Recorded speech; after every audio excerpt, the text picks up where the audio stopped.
Hi friends, நான் லக்ஷ்மி.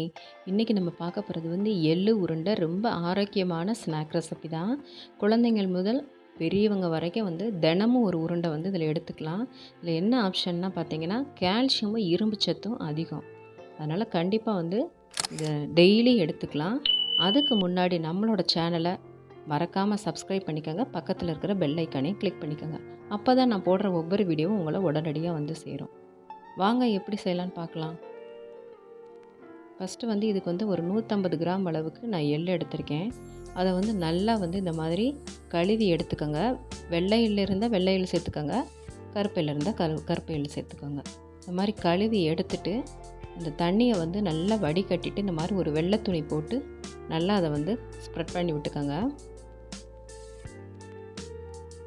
ஏன்னா இது நம்ம ரொம்ப நாள் வச்சு சாப்பிட போகிறோம். அதனால் நல்லா இந்த மாதிரி தண்ணியை சுத்தமாக ட்ரைன் பண்ணிவிட்டு இந்த துணியில் விரித்து விட்டுட்டு இதை நம்ம வெயிலில் நல்லா காய வச்சு எடுத்துருங்க. நான் ஒரு நாள் வரைக்குமே வச்சுட்டேன். பாருங்கள், நல்லா இப்போ அடிக்கிற வெயிலுக்கு சீக்கிரமே காஞ்சிரும்.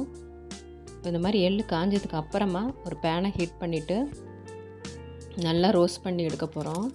நல்லா அந்த எள்ளு பொரிஞ்சு வரணும். அந்த வாசனையிலே உங்களுக்கு தெரிஞ்சிடும். எள்ளு நல்லா பொரிஞ்சிருச்சுன்னா சத்தமும் கேட்கும். அந்த ஸ்டேஜில் அடுப்பு ஆஃப் பண்ணிடுங்க.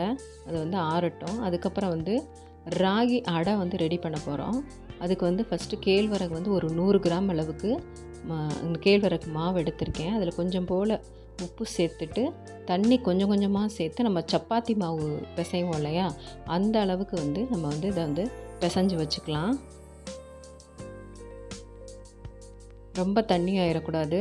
அதனால் தண்ணி கொஞ்சம் கொஞ்சமாக ஊற்றி நல்லா பிசைஞ்சுக்கோங்க. இந்த மாதிரி பிசைஞ்சுக்கோங்க. இப்போ ஒரு தோசை தவாவை ஹீட் பண்ணிவிட்டு அதிலே வச்சு நான் என்ன பண்ணுறேன்னு பாருங்கள், ஸ்ப்ரெட் பண்ணி எடுக்கிறேன். அந்த மாதிரி 2 பக்கமும் நல்லா வேகணும்.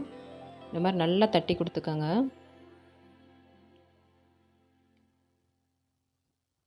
லேசாக 1 டீஸ்பூன் எண்ணெய், நல்லெண்ணெய் இல்லைன்னா நெய் விட்டுக்கோங்க. இது ஆறிடுச்சு. இதை நல்லா ஃபைன் பவுடரை அரைச்சி எடுத்துகிட்டு வந்துடலாம். இப்போ இது வெந்துருச்சு. இதை நம்ம ஒரு தட்டில் மாற்றிடலாம். பாருங்கள், இதை அரைச்சி எடுத்துகிட்டு வந்தாச்சு. இதையும் ஆற வச்சுட்டு இந்த மாதிரி மிக்ஸி ஜாரில் கிள்ளி போட்டுக்கோங்க. போட்டுட்டு இதையும் நல்லா ஒரு பவுடர் கன்சிஸ்டன்சிக்கு அரைச்சி எடுத்துகிட்டு வந்துடணும். அரைச்சி எடுத்துகிட்டு வந்தாச்சு.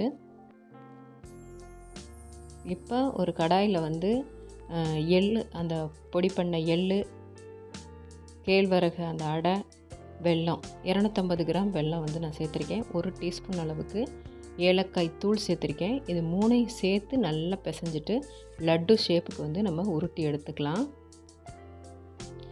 எள்ளும் அந்த கேழ்வரகு மாவும் நம்ம 250 கிராம் எடுத்துருக்கோம். அதனால் சரி சமமாக வெல்லம் சேர்த்துக்கோங்க, இல்லைன்னா கசப்பு தெரியும். சேர்த்துட்டு இந்த மாதிரி இப்போ உருண்டைகளாக திரட்டி எடுத்துடலாம். தினமும் ஒரு உருண்டை குழந்தைங்கள் முதல் பெரியவங்க வரையும் சாப்பிட்லாம். கால்சியம் சத்தும் அதிகரிக்கும். இது கை கால் வலியெல்லாம் போகும். முடி வளர்ச்சியை கூட தூண்டிவிடும். கண்டிப்பாக எல்லோரும் ட்ரை பண்ணி பார்த்துட்டு எப்படி இருந்துச்சுன்னு கமெண்ட் செக்ஷனில் சொல்லுங்கள் ஃப்ரெண்ட்ஸ். மறக்காமல் அந்த லைக் பட்டனையும் தட்டி விட்டுருங்க. நம்ம சேனலையும் சப்ஸ்கிரைப் பண்ண மறந்துடாதீங்க. தேங்க்யூ ஃபார் வாட்சிங் ஃப்ரெண்ட்ஸ்.